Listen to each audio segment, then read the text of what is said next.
वो कहते हैं ना कि मुसीबतें आती तो सब तरफ से आती है, एक साथ आती है। एक साथ आती तो हम अभी ये है ना 3-4 मुसीबतों से एक साथ जूझ रहे हैं। पहली मुसीबत तो अमेरिका से पहले से ही चल रही है कि अमेरिका में जब से मतलब ये पावेल साहब तो खराब ही बोलते रहे तो ठीक है, जिस दिन से इन्होंने अच्छा बोला ना उस दिन से अमेरिका की बैंड बजी पड़ी है।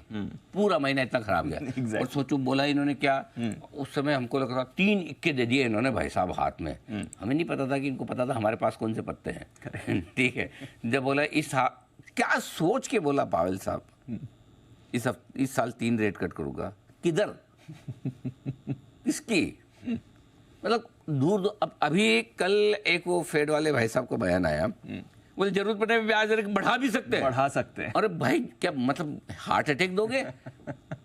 घटाने की तुम्हारे बॉस बोल रहे घटाना है और तुम बोल रहे बढ़ाना है। बोले कि अगर डेटा वेटा इसी तरह से रहे, महंगाई इसी तरह से रही तो इस चक्कर में अमेरिका घट गया। फिर जैसे अमेरिका थोड़ा सुधरने का मूड बनाता है और किसी का बयान ऐसा आ जाता है या कोई डेटा ऐसा आ जाता है कि नहीं भाई रेट नहीं घटेगा, लो कर लो बात, यह हाल है। सो अमेरिका तो अपनी समस्याओं से जूझ रहा है, उसको बाहर की समस्याएं इंपोर्ट ना भी करे तो बहुत है, उनके पास अपनी खुद की है। सो कल अमेरिका घटा भी इसी वजह से ऊपरी स्तर से कि भाई ऑलरेडी मामला, वो जॉन विलियम साहब है उन्होंने आके कह दिया कि जरूरत पड़ी तो रेट बढ़ा देंगे। तो अब घटने के बजाय, हालांकि जॉन विलियम साहब की भी उतनी अहमियत नहीं है अब तो, आजकल पावेल साहब की भी नहीं रही, जो बोले उस पर भरोसा नहीं, तो उनके बोलने पे भी कितना भरोसा करें। बट कुल मिला के मामला ये है कि थोड़ा गड़बड़ है एकदम।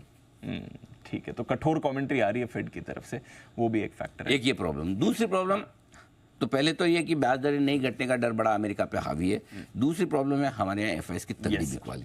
अब दीप देखिए, इस महीने एफआईज ने अब तक कैश मार्केट में किया 27,000 करोड़ की बिकवाली, 26,800 करोड़ राउंड फिगर में।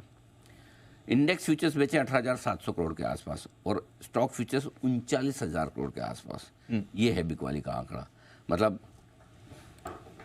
करीबन 85,000 करोड़ की बिकवाली हो चुकी है डेज में हो गई, कैश और इंडेक्स फ्यूचर्स स्टॉक फ्यूचर्स में मिला के। अब इसमें लोग बोले क्यों ऐसा बेचे जा रहे हैं, ऐसा क्या हो गया, क्या एफआईज को ग्लोबल मार्केट ख़राब होने का डर है? शायद हो भी रहा है।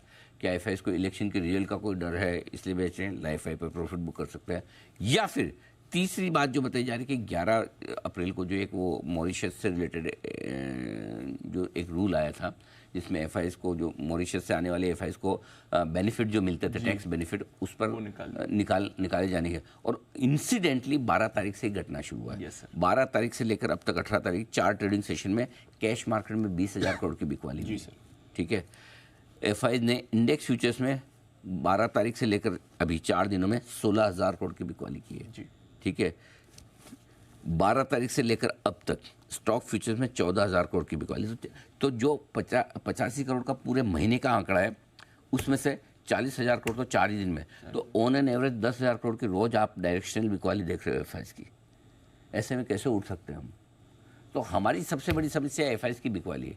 बाकी तो हमें पता है कि युद्ध भी खत्म हो जाएगा, हमारी इकोनॉमी भी मजबूत है, हमें फ़र्क नहीं पड़ता, इलेक्शन के रिजल्ट भी मार्केट को काफ़ी हद तक मान के चल रहा है जो होना है, सब चीज़ें ठीक है, और अमेरिका भी थोड़ा बहुत घट गया तो कुछ नहीं हुआ। लेकिन इससे कैसे निपटोगे और कब तक निपटोगे? भाई 10,000 करोड़ का रोज का नंबर नहीं झेला जा सकता ना। 1,000, 2,000, 3,000 करोड़ हो तो बात अलग है। सो अपने यहाँ जब तक एफआईज की बिकवाली का प्रेशर ना रुके तब तक बाजारों के लिए हर उछाल में बिकवाली होगी। ठीक वैसे जैसे कल भी हम बात कर रहे थे कि मजबूत खुलेंगे, एक बार तो देना ही देना है, एक बार क्या दूसरी बार भी दे दिया है ना। सो ऊपर में थोड़ा प्रेशर तो रहना ही रहना ही, ये आपके लिए। अब आइए हमारे लिए क्या, 21,600 21,800 ये रेंज आखिरी सपोर्ट है निफ्टी पर। इस रेंज में आज तो पहुंचना ही है। वैसे मार्च के महीने के लो बता दूं दीप, जो सबसे इंपॉर्टेंट है, 20 मार्च को हमने लो बनाया था निफ्टी पर 21,710 का, वहां से 1000 पॉइंट की तेजी जी, 21,817 क्लोजिंग था। तो ये रेंज आपके 21,600 21,800 आखिरी सपोर्ट के तौर पर आती है। 20 मार्च को बैंक निफ्टी का लो था अपना 45,828 का, एक ही दिन 46,000 के नीचे फिसला था और बंद हुआ था 46,310 पर। तो इसलिए 45,46,325 ये रेंज बैंक निफ्टी पर आखिरी सपोर्ट है। आज इस रेंज को टेस्ट तो करेंगी, एक बार तो वहाँ जाएंगे। अब लेट्स सी हम वहाँ रुक जाते हैं या बचते हैं, ये आपके लिए इम्पोर्टेंट है। Got it. चलिए, ये आपके लिए इम्पोर्टेंट, बहुत काम करवाया आज आप। अब ऐसे ही है सर, पासा पलट गया आज सुबह सुबह। तो